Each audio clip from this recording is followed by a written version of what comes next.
The transport ship Meridian's Hope shuddered as it entered Earth's atmosphere, its hull groaning under the stress of re-entry.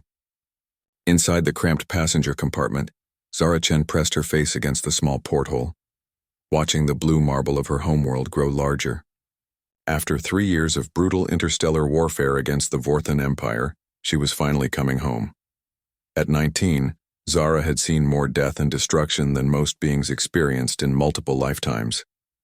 The neural implant behind her left ear still hummed softly, a constant reminder of the human military's combat enhancement program. She flexed her fingers, feeling the synthetic muscle fibers woven through her arms respond instantly to her thoughts. The modifications had saved her life countless times during the siege of Kepler Station, but now they felt like weights dragging her down. All surviving personnel, "Prepare for landing at New Geneva Spaceport," announced Captain Rodriguez over the intercom. His voice carried the same exhaustion that plagued every human who had fought in the war. "Medical teams are standing by for those requiring immediate attention." Zara touched the scar running from her temple to her jaw, a souvenir from when Vorthan plasma fire had nearly taken her head off during the Battle of Titan's Edge. The ship's medical bay had done what it could, but the mark remained, a permanent reminder of humanity's desperate fight for survival. The other passengers around her were fellow veterans, each bearing their own collection of scars, both visible and hidden. Sergeant Martinez sat across the aisle, his prosthetic arm occasionally twitching as its neural interface struggled with damaged pathways. Behind her, Lieutenant Park stared at nothing, his eyes reflecting the 1,000-yard stare that haunted too many soldiers. The landing was rough, the ship's damaged stabilizers unable to provide their usual smooth descent. Zara gripped her seat as they bounced twice on the tarmac before finally settling. Through the porthole, she could see crowds of people waiting behind security barriers holding signs and flowers. Families reuniting with their heroes, but Zara knew no one would be waiting for her. Her parents had died in the initial Vorthan assault on Luna Colony, vaporized along with 3 million other civilians when the enemy's planet crackers had torn the moon apart. She had volunteered for the enhanced soldier program the next day, driven by grief and rage that had sustained her through years of combat. The disembarkation process took hours. Medical checks, debriefings, psychological evaluations. Zara answered the questions mechanically, her enhanced reflexes keeping her body perfectly still while her mind wandered. The psychiatrist, a middle-aged woman with kind eyes, seemed concerned about her responses. "Zara, you've been through tremendous trauma," Dr. Yamamoto said, reviewing her file on a holographic display.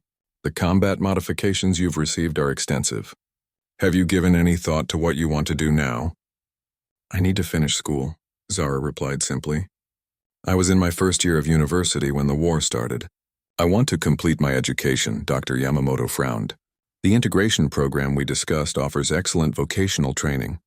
You could have a military career, or transition into private security. With your enhancements, you'd be incredibly valuable in those fields."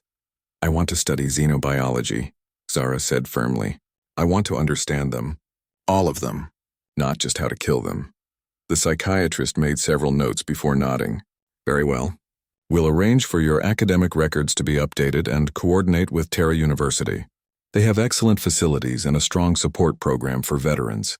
3 days later, Zara stood at the gates of Terra University, a massive complex of crystalline spires and floating platforms that housed nearly 2 million students from across human space. Her single duffel bag contained everything she owned: a few changes of clothes, her military decorations, and a small hollow locket containing the last images of her parents. The student housing assignment office was a chaos of young people, their voices creating a constant buzz of excitement and nervousness. Zara waited in line, acutely aware of how different she looked from the other students. While they chatted about summer vacations and social media feeds, she stood silent, her enhanced hearing picking up dozens of conversations simultaneously. "Room 847C, Dormitory Complex 7, the housing clerk announced, handing Zara a digital key. "You'll be sharing with 3 other students. Orientation begins tomorrow morning at 800 hours. Zara almost corrected the clerk's use of military time, then realized the woman had probably done that on purpose after seeing her veteran status in the system. The dormitory was newer than she expected. All gleaming surfaces and smart glass windows that automatically adjusted for optimal lighting. The elevator hummed quietly as it carried her to the 47th floor, its artificial gravity generators maintaining perfect stability. Her room was spacious, with 4 separate sleeping alcoves arranged around a common area. 2 of her roommates were already there, unpacking their belongings with the help of hovering anti-grav cases. "Oh my God, finally," squealed a petite blonde girl who couldn't have been more than 17. "I'm Madison, but everyone calls me Maddie. This is Priya." She gestured to a tall, dark-haired young woman who offered a more reserved smile. "Zara," she replied, setting down her duffel bag. "Is that all your stuff?" Priya asked, her accent carrying hints of the Mars colonies. "The moving company lost our shipment, but it should be here tomorrow." Zara nodded. "I don't have much." Maddie's eyes suddenly widened as she noticed the scar on Zara's face. "Oh wow, what happened? That looks intense."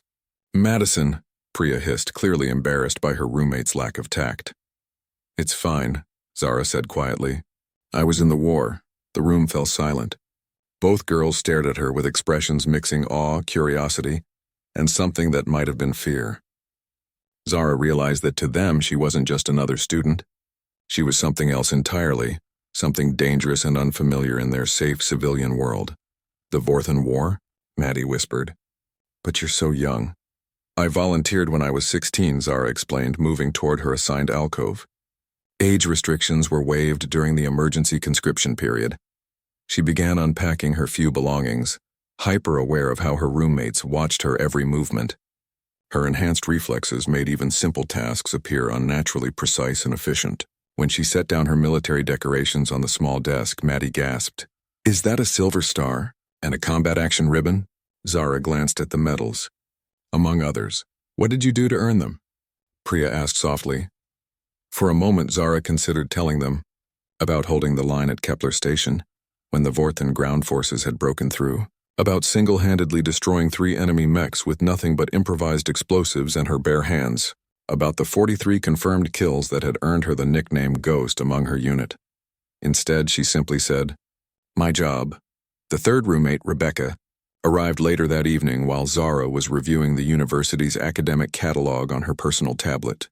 Rebecca was older, probably 21, with the confident bearing of someone from one of the core worlds.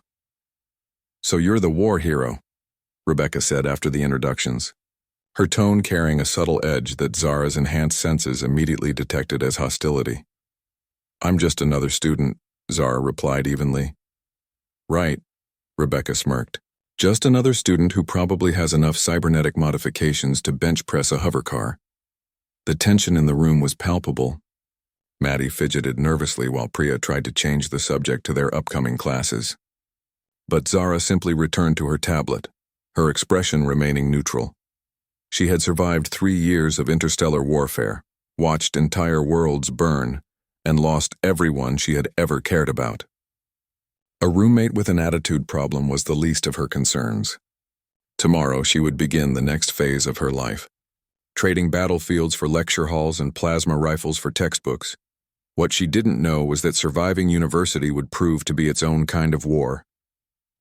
The first day of classes began before dawn for Zara, not because she needed to, but because her military conditioning made sleeping past 5 in the morning nearly impossible. She moved through her morning routine with mechanical precision, performing the calisthenics and stretching exercises that kept her enhanced physiology functioning optimally. Her roommates were still asleep when she left for the dining hall, their civilian schedules allowing for the luxury of late mornings. The campus was eerily quiet at this hour, with only maintenance drones and a few dedicated athletes visible in the pre-dawn light. The dining hall was nearly empty, staffed by automated food dispensers and a single human supervisor who nodded politely at Zara as she selected her breakfast. Military rations had trained her to eat efficiently rather than for pleasure, so she chose items based purely on nutritional value. Protein bars, synthetic fruit, and a vitamin-enriched beverage that tasted like metal, but provided everything her modified metabolism required. "You're up early," said a voice behind her. Zara turned to see Professor Helena Cross, a woman in her 50s with silver-streaked hair and the kind of intense eyes that suggested a sharp intellect. According to the university directory, she taught advanced xenobiology and had published extensively on alien physiology during the war. "Old habits," Zara replied, gesturing to an empty table. Professor Cross, isn't it? I'm registered for your morning lecture. Ah, the veteran student. I read your application essay.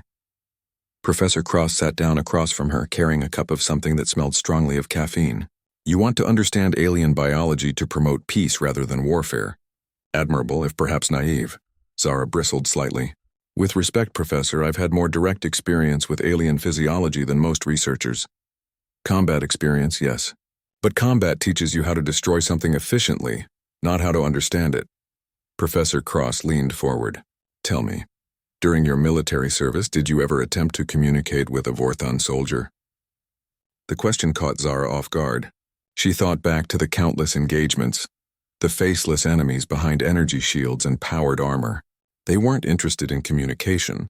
They wanted to exterminate humanity, did they? Or were they following orders just like you were? Professor Cross took a sip of her drink. The Vorthon Empire spans 12 star systems and encompasses at least 6 distinct species.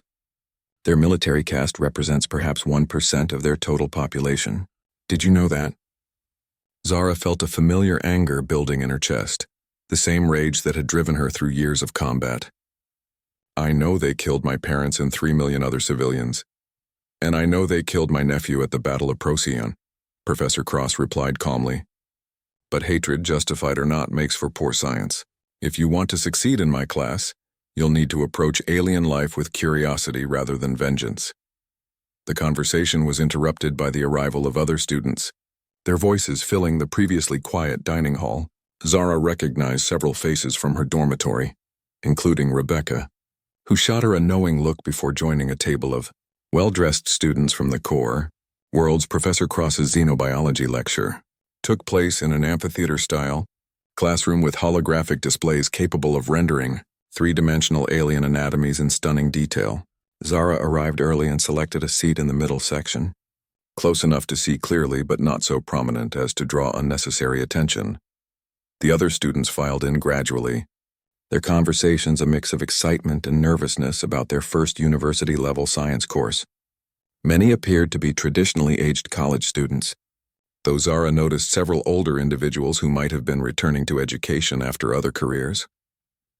Welcome to Advanced Xenobiology, Professor Cross began, her voice carrying clearly through the amphitheater's acoustic enhancement. Over the next semester, we will study the biological diversity of non-human sentient species, with particular emphasis on understanding, rather than exploiting their unique characteristics. The first holographic display materialized above the lecture platform, a detailed anatomical model of a Vorthon soldier. Zara's enhanced reflexes kicked in automatically, her body tensing for combat before her rational mind reasserted control. Around her, other students leaned forward with academic interest, but for Zara, the sight triggered vivid memories of battlefields and burning ships. The Vorthon physiology represents one of the most successful adaptations to high-gravity environments in known space, Professor Cross continued. Their dense bone structure and redundant organ systems allow them to survive injuries that would prove fatal to most species, including humans. A student near the front raised her hand. Professor, is it true that they can't feel pain the way we do? An excellent question, and one that highlights the danger of anthropomorphic assumptions. Vorthon neural pathways process nociceptive stimuli differently than humans. But this doesn't mean they experience less suffering. In fact, their psychological responses to trauma may be more severe than ours. Zara found herself thinking about the Vorthon soldier she had killed in hand-to-hand combat during the evacuation of Research Station Alpha. She had always assumed the creature's death throes were merely involuntary muscle spasms, but now she wondered if there had been something more, something she had been too focused on survival to recognize. The war has provided us with unprecedented data on Vorthon biology, Professor Cross said, manipulating the hologram to highlight various organ systems. Unfortunately, most of this data comes from autopsy reports and battlefield observations. What we lack is any significant understanding of their culture, their motivations, or their individual psychology. Another student, this one male and sporting the kind of expensive genetic modifications popular among the wealthy, spoke without raising his hand. Does it matter? They tried to commit genocide against humanity. Understanding them seems like a waste of resources. Professor Cross fixed him with a steady gaze. Mr. Hawthorne, I presume you're referring to the Luna colony attack. Tell me, do you believe every human soldier who participated in the retaliatory bombardment of the Vorthan industrial world Kethmore was individually responsible for genocide? The student shifted uncomfortably. That's different. We were defending ourselves. Was the destruction of their civilian population centers defensive? Were the 300 million Kethmorian civilians who died in our plasma bombardment legitimate military targets? A heavy silence fell over the classroom. Zara felt the weight of Professor Cross's words, remembering her own reaction when news of the Kethmore bombardment had reached the front lines. She had cheered along with the rest of her unit, seeing it as justified retribution for Luna Colony. Now, sitting in this classroom among young civilians, the memory felt different. The point, Professor Cross continued, is that war creates a context where individual moral agency becomes subsumed by larger political and military imperatives. If we want to understand any species, we must look beyond their actions during wartime to their fundamental nature. The lecture continued with detailed examinations of Vorthan respiratory systems, their unique approach to reproduction, and their complex social hierarchies. Zara took notes meticulously, her enhanced memory recording every detail while her tactical training automatically identified potential weaknesses in their physiology. When class ended, students began filing out in small groups, their conversations animated by the provocative ideas Professor Cross had presented. Zara was packing her tablet when she noticed Rebecca approaching with 2 other students. "So," Rebecca said, her voice loud enough for others to hear, "what did our resident expert think of today's lecture? Any corrections to offer based on your practical experience?" The other students slowed their exit, clearly interested in Zara's response. She could feel their attention like a physical weight, could hear their whispered conversations about the veteran student who had actually fought in the war. "Professor Cross is right," Zara said quietly. "We don't understand them at all." "Really?" Rebecca pressed. "Because from where I sat during the war, understanding seemed pretty straightforward. They attacked us, we defended ourselves. End of story." "Where exactly did you sit during the war?" Zara asked, her enhanced hearing detecting the subtle stress markers in Rebecca's voice that suggested she was performing for her audience rather than expressing genuine curiosity. Rebecca's face flushed slightly. "My family managed emergency supply logistics for the outer colonies. We did our part. I'm sure you did." Zara shouldered her bag and moved toward the exit, but Rebecca stepped into her path. "You know what I think?" Rebecca said, her voice taking on a harder edge. "I think some people get addicted to being special, to being the dangerous one in the room. Maybe university is too tame for someone who's used to solving problems with violence." The comment hit closer to home than Zara cared to admit. There was a part of her that missed the clarity of combat, the simple binary of threat and response that had defined her existence for 3 years. In war, her purpose had been clear: protect humanity, destroy the enemy, survive another day. "Maybe you're right," Zara said simply, then walked past Rebecca and out of the classroom. As she made her way across campus toward her next class, Zara realized that Professor Cross had been incorrect about one thing. University wouldn't be too tame for her. It was going to be a completely different kind of battlefield, one where the weapons were words and social dynamics rather than plasma rifles and explosives. And unlike the war against the Vorthans, this was a battle she wasn't sure she knew how to win. 2 weeks into the semester, Zara had established a routine that kept her mostly invisible among the general student population. She attended lectures, completed assignments with mechanical precision, and spent her free time in the library's rarely visited xenobiology archives. The ancient text repositories contained pre-war research on alien species, information gathered during humanity's brief period of peaceful contact, before everything had gone wrong. Her enhanced cognitive processing made the academic work almost trivially easy. While other students struggled with complex molecular diagrams and multidimensional chemical formulas, Zara's modified neural pathways allowed her to absorb and synthesize information at superhuman speeds. What took her classmates hours of study she could master in minutes. This advantage, however, was becoming a liability. "Miss Chen," Professor Cross called during their weekly seminar, "perhaps you could explain the significance of silicon-based neural pathways in Andromedan physiology?" Zara looked up from her notes where she had been sketching tactical deployment patterns out of habit. Around the seminar table, 20 other students waited expectantly, most of them still struggling with the basic concepts she had mastered during the first week. The silicon substrate allows for much faster signal propagation than carbon-based neurons, Zara replied automatically. It also provides natural resistance to electromagnetic interference, which explains why human neural disruptors were largely ineffective against Andromedan forces during the Battle of... She stopped herself, realizing she had been about to reference classified military intelligence. Several students exchanged glances, and she could practically feel Rebecca's smug satisfaction from across the table. Interesting perspective, Professor Cross said carefully, though I was looking for a more fundamental understanding of how silicon pathways influence cognitive processing and social behavior. Right, Zara said, feeling heat rise in her cheeks. Of course. After the seminar ended, she lingered to speak with Professor Cross while the other students filed out. Rebecca paused at the door, clearly hoping to overhear the conversation. But a sharp look from the professor sent her on her way.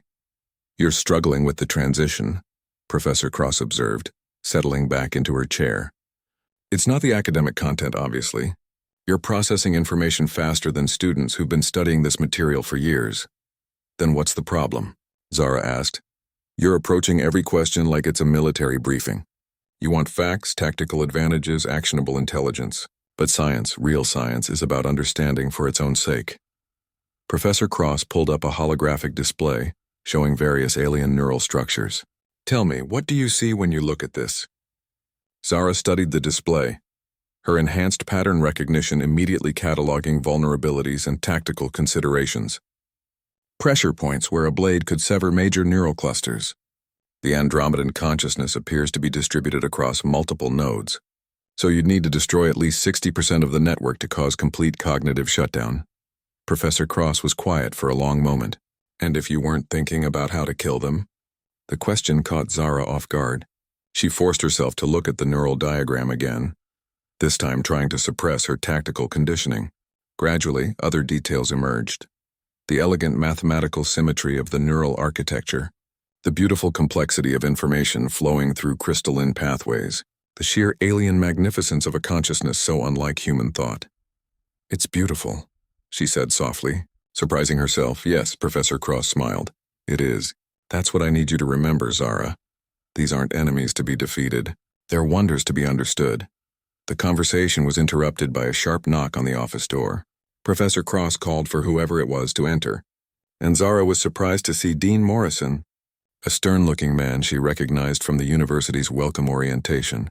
Professor Cross, Miss Chen, I'm sorry to interrupt, but we need to discuss a situation that's developed. The dean's expression was grave.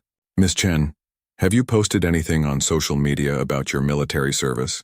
I don't use social media, Zara replied, confused. What's this about? Dean Morrison activated his personal tablet, projecting a holographic newsfeed into the office space. The headline made Zara's stomach drop. War hero or war criminal? Decorated veteran enrolls at Terra University. The article featured a photo of her from her military service, along with heavily redacted excerpts from her service record. Someone had leaked details about her involvement in several classified operations, painting them in the most controversial light possible. According to this piece, the dean continued, you were responsible for the destruction of a Vorthon civilian transport during the siege of Kepler Station. The article claims 300 non-combatants were killed. Zara felt the familiar tightness in her chest that accompanied memories of that day. The transport had been broadcasting civilian identification codes, but intelligence had indicated it was actually carrying military supplies and reinforcements.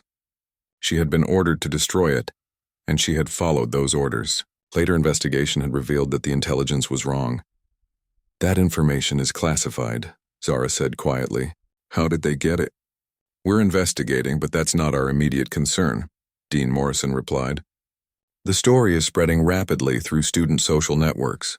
There's already talk of protests, demands that you be removed from campus. Professor Cross leaned forward. Who published this article? A freelance journalist named Marcus Webb. He specializes in what he calls accountability reporting on military actions during the war. The dean paused. Miss Chen, I need to ask directly. Did you knowingly target civilians during your military service? The question hung in the air like a physical weight. Zara thought about all the split-second decisions, the fog of war, the impossible choices that combat had forced upon her. She thought about the Vorthan transport, its hull cracking under the impact of her missiles, the knowledge that came too late about the innocent beings inside. I followed my orders, she said finally. Every action I took was authorized by my commanding officers based on the intelligence available at the time. That's not what I asked, the dean pressed. Zara met his gaze steadily. I killed enemy combatants and destroyed military targets. If civilians died as a result of those actions, it was not intentional, but it was war. People die in war, including people who don't deserve to. Dean Morrison nodded slowly. Miss Chen, I want you to know that the university stands behind your right to education as a veteran. However, given the sensitivity of this situation, we think it might be best if you took a temporary leave of absence until the media attention dies down. No. The word came out sharper than Zara intended, her enhanced vocal cords giving it an almost mechanical precision. I'm not leaving. Miss Chen, please understand. I understand perfectly, Zara interrupted. Someone with access to classified military records leaked information to a journalist specifically to drive me away from here. Running would validate their tactics and ensure they use them against other veterans. Professor Cross spoke up. Zara, the campus environment could become quite hostile. We're already receiving communications from student groups organizing demonstrations. Let them demonstrate, Zara replied. I've faced worse things than angry college students. Even as she said it, though, she wondered if that was true. Enemy soldiers had been straightforward threats she could identify and neutralize. But this was different. This was a war fought with leaked documents and social media campaigns, where the battlefield was public opinion, and she didn't understand the rules of engagement. Later that afternoon, Zara returned to her dormitory to find Rebecca waiting in the common area, with several other students she didn't recognize. Their conversation stopped abruptly when she entered, and she could feel their eyes tracking her movement across the room. Zara, Rebecca said, her voice carrying false sweetness. We saw the news. How exciting that you're becoming famous. Not by choice, Zara replied, heading toward her alcove. Of course not, one of Rebecca's friends chimed in, a young man with the soft features of someone who had never missed a meal. It must be so hard being held accountable for your actions. Zara stopped and turned slowly. Her enhanced reflexes had already cataloged the positions of everyone in the room, identified potential weapons, calculated response times. The tactical assessment was automatic, involuntary, and completely inappropriate for the situation. You want to discuss accountability? Zara asked quietly. Fine. I killed enemy soldiers who were trying to kill me and my unit. I destroyed military targets based on intelligence provided by my superiors. I followed lawful orders in defense of humanity during an existential war.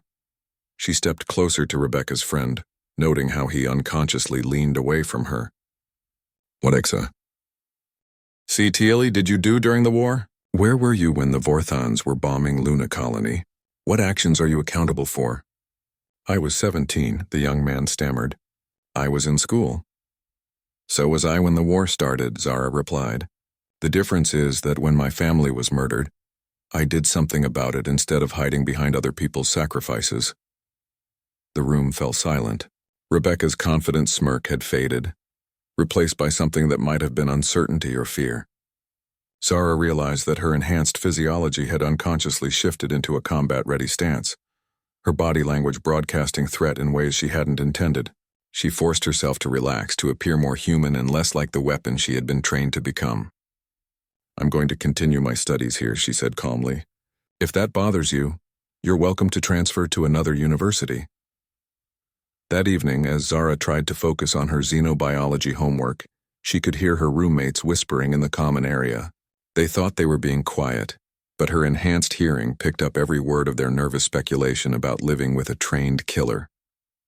She stared at the assignment on her tablet, a comparative analysis of respiratory systems across 5 different alien species. The academic exercise felt absurd in the context of everything else happening around her. While she tried to understand alien biology for peaceful purposes, The campus was filling with students who saw her as a monster. Maybe Rebecca was right.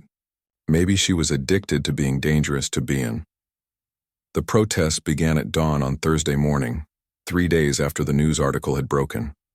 Zara watched from her dormitory window as students gathered in the central plaza, their signs and chanted slogans clearly visible even from the 47th floor. No war criminals on campus and justice for Vorthan victims were among the more printable messages.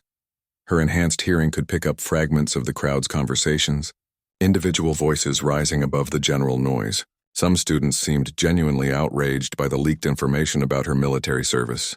Others appeared to be participating more for the social experience than any deep conviction. A few, she noticed, were arguing against the protests, though they were clearly outnumbered. "Quite a turnout," Rebecca said, joining her at the window. "I heard they're planning to march to the administration building and demand your expulsion." Zara didn't respond. She was counting the protesters, estimating their organization level, noting the presence of campus security officers positioned around the plaza's perimeter. Old habits from crowd control training during the war. "You know," Rebecca continued, "you could just transfer somewhere else. There are plenty of universities that would probably welcome a veteran, military academies, technical schools, places where people might understand your background better. Is that what you want?" Zara asked, still watching the crowd below. Rebecca was quiet for a moment. "I want to feel safe in my own dormitory." "Is that unreasonable?" Zara turned to look at her roommate. Rebecca's hostility had been consistent since move-in day, but now there was something else in her expression. "Actual fear, not just social posturing. What exactly do you think I'm going to do to you?" Zara asked. "I don't know," Rebecca admitted.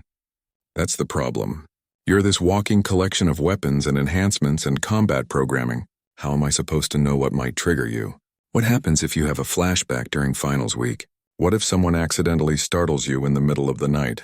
The questions were fair, Zara realized. She had been so focused on trying to fit in that she hadn't considered how her presence might genuinely affect her civilian roommates. Her modifications were designed for warfare, not dormitory life. Her reflexes were calibrated for survival against enemies trying to kill her, not for navigating disagreements with teenagers worried about their grades. "The enhancements have safety protocols," Zara explained. "They're designed to prevent harm to friendlies. I can't hurt you accidentally, even if I wanted to. But you could hurt me if you decided to," Rebecca pressed. Zara considered lying, offering some comforting reassurance that would be technically accurate, but fundamentally misleading. Instead, she chose honesty. "Yes," she said simply. "I could." The admission hung between them like a physical barrier. Rebecca stepped back unconsciously, and Zara felt something inside her chest tighten with familiar loneliness. An hour later, Zara made her way across campus toward her morning lecture, threading through crowds of students who alternately stared at her with curiosity, hostility, or nervous fascination. The protest had moved from the central plaza to the academic buildings, and she could see clusters of students distributing flyers and engaging in heated discussions about her presence on campus.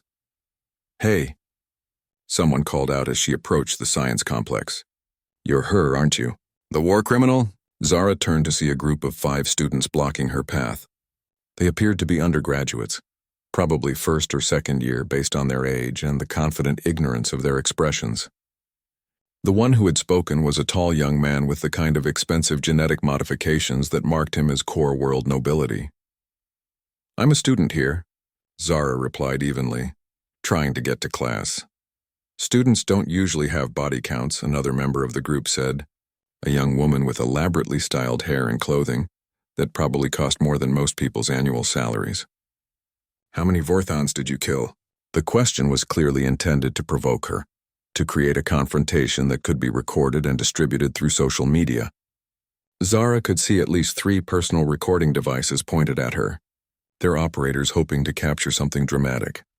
"I don't discuss my military service," Zara said, attempting to walk around the group. They moved to block her again. "Why not? Ashamed of what you did?" "Proud of it, I bet," the tall young man sneered. "Probably loved every minute of the killing." Something cold and familiar stirred in Zara's chest. During the war, comments like that would have preceded violence, would have required immediate and decisive response. Her enhanced physiology began flooding her system with combat stimulants, preparing her for engagement. She forced herself to breathe slowly, to remember where she was and who these people were. Students, not soldiers. Civilians who had never seen combat, never faced the impossible choices that war demanded. Their ignorance was frustrating, but it wasn't a threat requiring neutralization. "Move," she said quietly. "Or what?" the woman challenged. "You'll add us to your kill count?" Before Zara could respond, a new voice cut through the tension. "That's enough." Everyone turned to see Professor Cross approaching, her expression stern and her presence somehow managing to command immediate respect, despite her relatively small stature. "Miss Martinez, Mr. Blackwood, Miss Vera," she addressed the students blocking Zara's path. "I believe you all have classes to attend." "Professor Cross," the tall young man said, his tone shifting to something more respectful but still defiant. "We're just trying to understand why the university is harboring someone with Miss Chen's background. Miss Chen is a registered student with every right to access campus facilities," Professor Cross replied firmly. "If you have concerns about university policy, I suggest you schedule appointments with the appropriate administrators rather than accosting fellow students in hallways." The group exchanged uncertain glances, their confident confrontation deflating under the professor's authoritative intervention. One by one they began to disperse, though not without several backward looks and muttered comments. "Thank you," Zara said once they were gone. "Don't thank me yet," Professor Cross replied grimly. "This is only going to get worse before it gets better. The administration is under significant pressure from various student groups, and there are rumors that some faculty members are planning to demand your removal from their classes."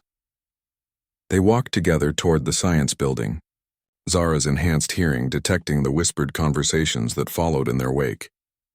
She was becoming a celebrity of sorts, though not the kind she would have chosen. "Professor," Zara said carefully, "maybe everyone would be better off if I did withdraw from university." "Would you be better off?" Professor Cross asked. Zara considered the question. Going back to military service was an option. Her enhancements and combat experience would make her valuable in any number of security or law enforcement roles. She could return to a world where her nature was an asset rather than a liability, where people understood what she was and what she could do. "I don't know," she admitted. "Then you stay," Professor Cross said firmly. "Miss Chen, may I share something with you? I wasn't entirely honest when I said my nephew died at Procyon." Zara looked at her questioningly. "He didn't die there. He was captured by Vorthon forces and held for 14 months before being released in a prisoner exchange. When he came back, he was different. Enhanced. Mog the predator in a room full of prey. Maybe there was no place for someone like her in the peaceful world that other people's sacrifices had made possible. But she wasn't ready to give up yet. Tomorrow she would face whatever protests and demonstrations awaited her. She would sit through classes where other students whispered about her past. She would continue trying to transform herself from a weapon into something else, something better, even if she had no idea how to do it. The breaking point came on a rainy Tuesday evening, 3 weeks after the protests had begun. Zara was returning from the library when she found her dormitory room had been vandalized. Someone had used red paint to spray "murderer" across her sleeping alcove's wall, and her few personal belongings had been scattered across the floor. Her military decorations lay trampled and damaged. The holographic projector containing her parents' final messages smashed beyond repair. Rebecca stood in the common area with Maddie and Priya, their expressions mixing shock, guilt, and fear. It was clear from their body language that they had discovered the vandalism, but hadn't been responsible for it. "Zara," Maddie said hesitantly, "we found it like this when we got back from dinner. Security is on their way." Zara surveyed the damage with clinical detachment, her enhanced senses automatically cataloging evidence. The paint was still wet, applied within the last 2 hours. The intruder had used basic security bypass tools to access the room, probably student-grade equipment rather than professional gear. Most telling, they had specifically targeted her belongings while leaving her roommate's possessions untouched. "Did you see anyone unusual in the hallway?" Zara asked, kneeling to examine the broken projector that contained her last connection to her parents. "No," Rebecca replied quietly. Her usual hostility was absent, replaced by what appeared to be genuine sympathy. "I'm sorry about your things. Campus security arrived within minutes, led by Officer Martinez, a middle-aged veteran who carried himself with the bearing of former military. He surveyed the damage with professional efficiency before turning to Zara. "Miss Chen, I know this is difficult, but I need to ask if you have any idea who might have done this." Zara almost laughed. The list of suspects would include a significant percentage of the student body, along with various faculty members and possibly some staff who had been influenced by the ongoing media coverage of her presence on campus. "It could be anyone," she said simply. Officer Martinez nodded grimly. "Unfortunately, you're probably right. The campus has been on edge since the protests started. We've had 17 separate incidents of harassment or vandalism targeting various students over the past month." 17? Priya asked, clearly shocked. "The protests have created an atmosphere where some people feel justified in taking extreme actions," Martinez explained. "Miss Chen's situation has become a focal point, but the problems go deeper than any individual case." After security left and the immediate excitement died down, Zara found herself alone with her damaged belongings. The room's cleaning systems had removed most of the paint, but the smell lingered, along with the psychological impact of having her personal space violated. She was attempting to salvage data from the broken projector when Rebecca approached cautiously. "Zara? I wanted to apologize. For what? For how I've treated you since you got here." Rebecca sat down on the common area couch, her expression unusually serious. "I've been thinking about what happened today, and I realized I've been part of the problem." Zara looked up from the damaged device. "How so?" "I've been treating you like some kind of dangerous animal instead of a person, making jokes about your background, encouraging other people to see you as a threat." Rebecca paused, clearly struggling with the admission. "I think I was scared, and I dealt with that fear by trying to make you into something less than human." The honesty was unexpected. Zara had grown accustomed to Rebecca's hostility, had factored it into her daily routine as just another obstacle to navigate. This sudden vulnerability was somehow more unsettling than open antagonism. "Why were you scared?" Zara asked. Rebecca was quiet for a moment. "During the war, my older brother was stationed at Titan Defense Platform. He was there when the Vorthan fleet broke through the outer perimeter." Zara remembered that battle. The Titan platform had held for 6 hours against overwhelming odds, buying time for civilian evacuations from the inner system. The final transmission from the station had been a simple message: "Tell them we held the line." "He didn't make it," Rebecca continued. "His transport was destroyed during the evacuation. For 3 years I lived with the fear that everyone I cared about might be taken away by something completely beyond my control." "I'm sorry," Zara said softly. "When you showed up here, you represented all of that. The war, the fear, the reminder that the universe is a dangerous place where terrible things happen to good people." Rebecca looked directly at Zara. "I wanted you gone because having you here made it impossible to pretend that everything was safe now." Zara understood the feeling. She had joined the military partly to gain some sense of control over the chaos that had destroyed her family. The illusion that action could prevent tragedy, that being strong enough and fast enough and deadly enough could somehow make the universe fair. "The universe isn't safe," Zara said. "It never was. The war just made that impossible to ignore." "I know that now," Rebecca replied. "I also know that you didn't create that danger. You just responded to it."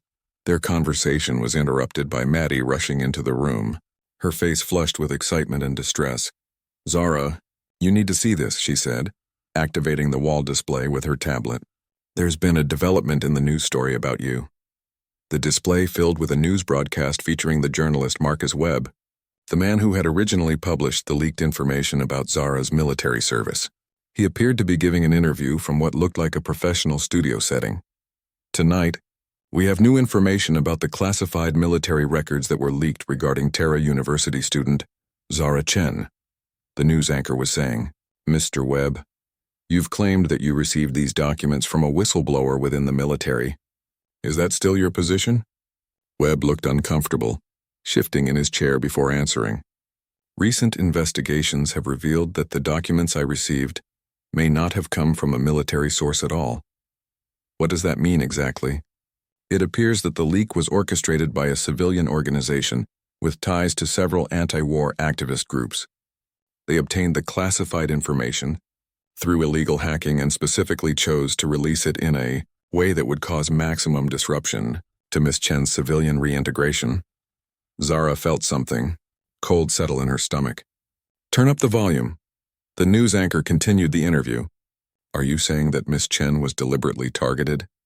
That appears to be the case, Webb admitted reluctantly. The organization responsible has been attempting to prevent various veterans from successfully transitioning to civilian life, apparently believing that making reintegration difficult will discourage future military recruitment. And you were unaware of this when you published the original story? Webb's discomfort was obvious now.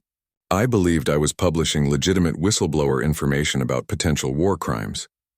I'm now aware that I was manipulated into participating in a harassment campaign against a private citizen.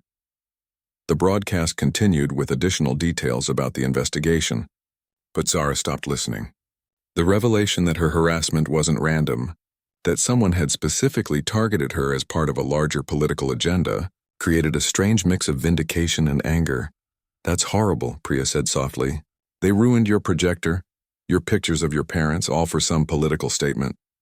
More than that, Rebecca added, her voice carrying a new understanding. They've been manipulating all of us. The protests, the harassment, the fear, none of it was organic. It was all manufactured to drive you away. Zara stared at the display, thinking about the anonymous students who had confronted her, the faculty members who had quietly requested her removal from their classes, the countless whispered conversations about her presence on campus. How many of those reactions had been genuine, and how many had been shaped by deliberate misinformation? What are you going to do? Maddie asked. Zara was quiet for a long moment, considering her options. She could use this new information to defend herself, to reveal the manipulation that had been orchestrated against her. She could demand apologies from those who had participated in her harassment, or she could do something more productive. I'm going to finish my degree, she said finally, and I'm going to prove that whoever organized this campaign was wrong about what veterans are capable of accomplishing. The next morning, Zara made her way to Professor Cross's office, finding her advisor reviewing holographic displays of molecular structures with intense concentration. Professor, I'd like to propose an independent study project. Professor Cross looked up, clearly intrigued. What kind of project? I want to research Vorthon's social psychology and cultural anthropology. Not their military capabilities or tactical vulnerabilities, but their civilian society, their art, their family structures, their individual motivations. That's a fascinating proposal, but we have very limited primary sources for that kind of research. Most of our data on Vorthon society comes from military intelligence gathered during wartime. Zara had expected this objection. What if we could establish direct communication with Vorthon civilians? Academic exchange rather than military intelligence gathering? Professor Cross stared at her for a long moment. Miss Chen, are you suggesting what I think you're suggesting? The bureaucracy involved in establishing official contact with former enemy civilians turned out to be more complex than planning a military assault. Zara spent weeks navigating university committees, government oversight boards, and interstellar communication protocols. Each meeting required careful explanations of her motivations, detailed proposals for academic oversight, and repeated assurances that she wasn't planning to resume hostilities through academic channels. Professor Cross proved to be an invaluable ally in the process, leveraging her reputation and connections to open doors that would have remained closed to a student, even one with Zara's unusual background. Together, they crafted a research proposal that emphasized mutual understanding, cultural exchange, and the potential for preventing future conflicts through improved communication. The breakthrough came from an unexpected source.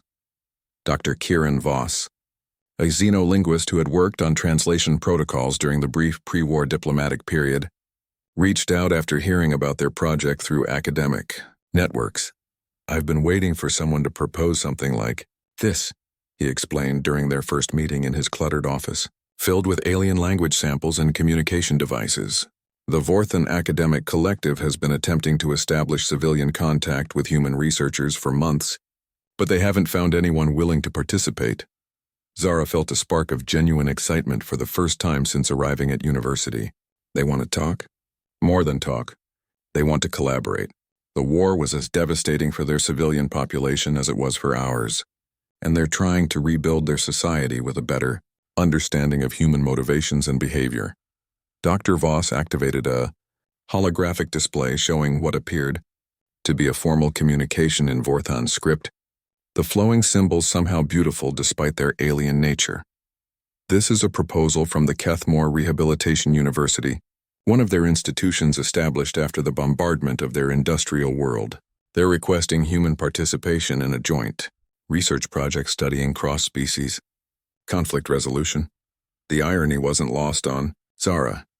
Kethmore was the world her own military forces had helped devastate in retaliation for the Luna colony attack. Millions of civilians had died in that bombardment, and now their survivors were reaching out to humanity seeking understanding rather than revenge.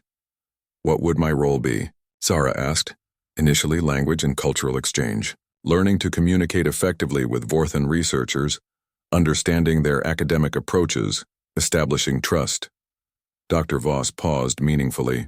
Eventually, if the project succeeds, you would be among the first humans to visit a Vorthon world since the war ended. The possibilities were staggering, not just for her research, but for the broader implications of renewed peaceful contact between their species. The project could establish precedents for post-war cooperation, create frameworks for preventing future conflicts, maybe even honor the memory of those who had died by ensuring their sacrifices led to something constructive. But first, she had to survive the remainder of her first semester. The revelation about the organized harassment campaign had shifted campus dynamics significantly. Many students who had participated in protests or avoided her classes were now dealing with the uncomfortable realization that they had been manipulated. Some approached her with awkward apologies. Others simply began treating her with normal civilian indifference, and a few seemed to harbor even more resentment at having been deceived. Rebecca had become an unexpected ally, her guilt over her initial hostility translating into determined support for Zara's academic pursuits. She had even volunteered to help with research tasks, though Zara suspected this was as much about assuaging guilt as genuine interest in xenobiology. The most significant change came from Professor Cross's xenobiology course. Word of Zara's proposed research project had spread through academic networks, attracting attention from students and faculty across multiple disciplines. The weekly seminars now included graduate students from anthropology, psychology, and even political science, all interested in the implications of direct civilian contact with former enemies. Today we're going to discuss something that would have been purely theoretical until recently, Professor Cross announced during one particularly well-attended seminar. The psychological and social frameworks necessary for post-conflict reconciliation between species with fundamentally different cognitive architectures, she gestured to Zara. Miss Chen has been working on establishing communication protocols with Vorthon civilian researchers. Perhaps she could share some of her preliminary findings. Zara stood acutely aware of the dozen faces watching her with varying degrees of curiosity, skepticism, and interest. A year ago, she had been briefing military units on enemy vulnerabilities and tactical assessments. Now she was preparing to discuss peaceful cooperation with those same enemies. The first thing I've learned, she began carefully, is that Vorthon civilian academics approach knowledge very differently from their military caste, where human researchers tend to focus on individual achievement and competitive advancement. Vorthon scholars appear to prioritize collective understanding and consensus building. A graduate student raised his hand. How does that affect their research methodologies? They conduct experiments in groups rather than individually, and they don't publish results until the entire research collective reaches agreement about interpretations and implications. Zara gestured to the holographic display showing sample communications from the Kethmore researchers. Their messages aren't structured like human academic papers. They're more like philosophical discussions seeking mutual understanding rather than assertions of discovered truth. Another student spoke up. That seems inefficient. How do they make progress if they have to reach consensus on everything? Different doesn't necessarily mean inefficient, Zara replied. Their approach might actually be more effective for certain types of research, particularly projects involving cross-cultural understanding or ethical implications. Professor Cross nodded approvingly. Miss Chen raises an important point about anthropomorphic assumptions. We tend to evaluate alien approaches based on human criteria for success, but that may not be appropriate. The discussion continued for the remainder of the class period, ranging across topics from communication theory to conflict resolution psychology. Zara found herself genuinely engaged with the academic exchange, contributing insights based on her unique perspective, while learning from her classmates' different approaches to the material. After class, a young woman Zara didn't recognize approached her hesitantly. "Miss Chen, I'm Sarah Kim, a graduate student in peace studies. I was wondering if you might be interested in collaboration on your Vorthon research project." "What kind of collaboration?" Zara asked. "I've been studying post-conflict reconciliation processes in human societies, particularly cases where former enemies successfully transitioned to peaceful coexistence. I think there might be applicable frameworks for interspecies cooperation." The suggestion intrigued Zara. Her research had focused primarily on communication and biological understanding, but the psychological and social aspects of reconciliation were equally important. "What would you contribute to the project?" Zara asked. Sarah seemed prepared for the question. "Theoretical frameworks for trust building, conflict transformation methodologies, and historical analysis of successful reconciliation processes. Also," she added with a slight smile, "I'm fluent in 3 human languages and have been studying Vorthon linguistic patterns for my dissertation." Over the following weeks, Sarah became a regular collaborator on the project, bringing academic rigor and theoretical frameworks that complemented Zara's practical experience and biological insights. Together, they began developing communication protocols that went beyond simple language translation to address the deeper cultural and psychological barriers to understanding. The work was challenging, but rewarding in ways that military service had never been. Instead of identifying weaknesses to exploit, Zara was learning to recognize strengths to appreciate. Instead of planning how to defeat enemies, she was discovering how to understand neighbors. The first direct communication session with Vorthon researchers was scheduled for the following month, a real-time holographic conference that would mark the first peaceful academic exchange between their species since before the war.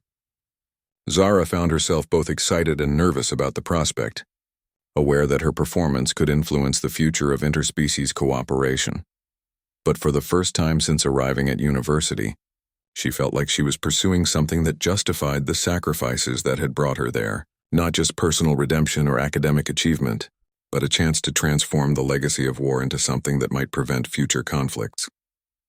Late at night, as she reviewed Vorthon language patterns and cultural analysis, Zara sometimes thought about her parents and the millions of others who had died during the war. She couldn't bring them back, couldn't undo the destruction that had been wrought by both sides. But maybe if her research succeeded, she could ensure that their deaths contributed to understanding rather than continued hatred. Maybe that was worth surviving university for. The holographic communication chamber hummed with barely contained energy as technicians made final adjustments to the quantum relay systems. In 3 hours, Zara would participate in the first peaceful real-time conversation between human and Vorthon civilians since the war began. The weight of that responsibility sat on her shoulders like a familiar burden, reminiscent of pre-mission briefings when lives had hung in the balance of her decisions. "The translation matrix is as accurate as we can make it," Dr. Voss explained, gesturing to the complex array of linguistic processing equipment surrounding the communication platform. "But remember, language is only part of communication. Their social cues, their cultural assumptions, their entire framework for understanding reality might be fundamentally different from ours." Zara nodded, reviewing her notes one final time. Months of preparation had led to this moment, studying Vorthon cultural patterns, learning basic elements of their language, developing frameworks for academic cooperation that could survive the trauma of recent warfare. Sarah stood beside her, equally nervous but radiating excitement about the historical significance of the moment. "Are you ready for this?" Professor Cross asked, approaching with Dean Morrison and several other university officials who had gathered to observe the proceedings. "As ready as anyone can be for something that's never been attempted before," Zara replied. The irony of her situation wasn't lost on her. A year ago, she had been planning how to kill Vorthons more efficiently. Now she was preparing to invite them into academic collaboration. The same enhanced reflexes that had kept her alive in combat were now calibrated for recognizing social dynamics and cultural subtleties. Incoming transmission detected, announced the communications technician, establishing quantum link with the Kethmore Rehabilitation University. The holographic projectors activated, filling the chamber with shimmering light that gradually resolved into the interior of what appeared to be a Vorthon academic facility. The architecture was unlike anything in human space, with flowing organic curves and surfaces that seemed to pulse gently with bioluminescent patterns. 3 Vorthon figures materialized on the platform, their forms alien but somehow graceful in their movements. Zara had seen Vorthons before, but only through weapon sights or tactical displays. Observing them in peaceful context revealed details her military training had never prioritized. The subtle variations in their carapace patterns that might indicate individual identity, the way their secondary arms gestured in what appeared to be supportive communication, the evident intelligence in their compound eyes. The lead figure, distinguished by elaborate bioluminescent markings around what Zara assumed was their head region, began to speak in flowing Vorthon syllables that the translation system converted to accented but understandable English. Greetings to our human colleagues. I am Research Collective Coordinator HFY of the Kethmore Rehabilitation University. We extend gratitude for your willingness to pursue understanding across the barriers of recent conflict. Zara stepped forward, acutely aware that her words would be scrutinized by observers on both sides of the conversation for any hint of continued hostility or hidden agenda. Coordinator HFY, I am Zara Chen, representing Terra University's Xenobiology Research Program. We are honored by your willingness to share knowledge with former enemies. The Vorthon's response carried what the translation system interpreted as emotional undertones, though Zara wasn't certain how accurately human concepts like emotion applied to alien psychology. Former enemies, yes, but current seekers of wisdom. The devastation of our worlds and yours has created opportunities for growth that would not have existed during peaceful ignorance. We have learned much about human resilience and determination, though we admit our understanding remains limited. Sarah stepped forward. Coordinator, I am Sarah Kim, studying frameworks for post-conflict reconciliation. We are particularly interested in how your society has approached rebuilding after the damage to Kethmore. The secondary Vorthon figures moved in what appeared to be a pattern of agreement or support before HFY responded. The thermal storms that consumed our industrial centers forced us to reconsider fundamental assumptions about individual identity versus collective survival. What humans might term disaster became catalyst for philosophical evolution. Our research seeks to understand whether similar transformation occurred within human societies. The conversation continued for over 2 hours, ranging across topics from agricultural recovery methods to psychological trauma treatment to mathematical approaches to resource distribution. Zara found herself genuinely fascinated by the differences in how the two species approached identical problems, the way Vorthon collective decision-making contrasted with human individual initiative. Most remarkably, there were no references to military actions, tactical advantages, or strategic considerations. Both sides seemed committed to treating each other as fellow academics rather than former combatants, though the underlying awareness of their shared violent history added weight to every exchange. We propose establishment of regular communication protocols, HFY announced as the session began to conclude. Perhaps monthly exchanges focusing on specific research topics. We have particular interest in human approaches to individual psychological recovery from collective trauma. We would welcome that arrangement, Professor Cross responded.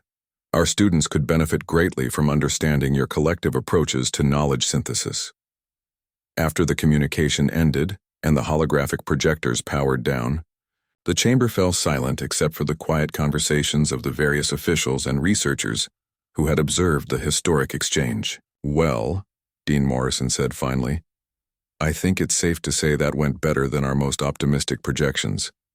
Zara felt an unexpected sense of accomplishment, different from anything she had experienced during military service. Instead of achieving victory over enemies, she had participated in building bridges between former adversaries. Instead of proving her superiority as a warrior, she had demonstrated her value as a mediator and researcher. "Zara," Professor Cross said, approaching as the chamber emptied, "I have something to tell you that you should know before you read it in tomorrow's news feeds." "What kind of something?"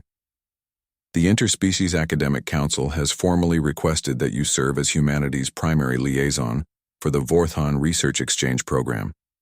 It would mean spending next semester at Kethmore Rehabilitation University, living among Vorthon civilians and serving as a cultural bridge between our species." The magnitude of the opportunity was staggering. To be the first human to live peacefully on a Vorthon world, to study their society from within rather than from a distance, to help establish precedents for interspecies cooperation that could prevent future wars. "What would happen to my regular coursework?" Zara asked. "This would replace your regular coursework. You'd be earning credits through independent study while contributing to research that could reshape human-Vorthon relations for decades to come." Zara thought about the journey that had brought her to this moment. From the military enhancement chambers where she had been transformed into a weapon, through the battlefields where she had fought for humanity's survival, to the university classroom, where she had learned to see former enemies as potential collaborators. "I'll do it," she said simply. 6 months later, Zara stood on the observation deck of the transport ship Academic Exchange, watching the blue-green sphere of Kethmore grow larger in the view screen. The world below showed obvious signs of the bombardment damage from the war, vast crater lakes where industrial cities had once stood, but also evidence of remarkable recovery efforts. Her reflection in the viewport showed changes that went beyond the physical healing of her combat scars. Her enhanced physiology remained, but its purpose had been transformed. The same reflexes that had once been calibrated for identifying targets now helped her recognize cultural nuances and social dynamics. The tactical analysis capabilities that had kept her alive in combat now assisted her in navigating complex academic and diplomatic situations. Rebecca had surprised everyone by volunteering to assist with the Earthside coordination of the exchange program.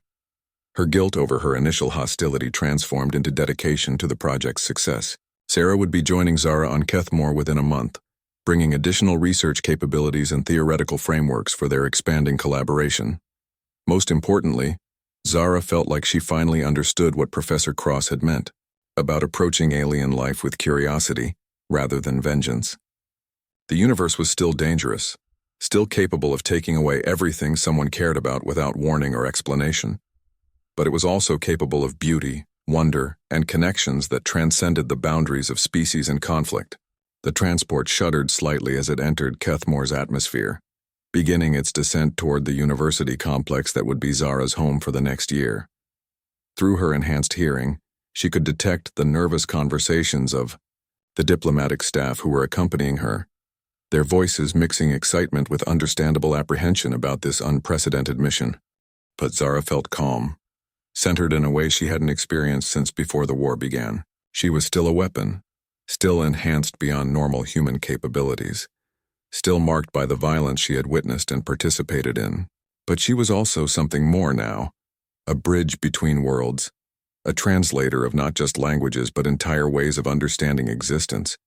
As the ship settled onto the landing platform and Zara prepared to become the first human to walk freely on a Vorthon world, she thought about her parents, about all the beings who had died during the war, about the infinite potential for both destruction and creation that sentient life represented. She couldn't bring back the dead or undo the damage that had been done, but she could ensure that their sacrifices contributed to understanding rather than continued hatred, to cooperation rather than endless conflict.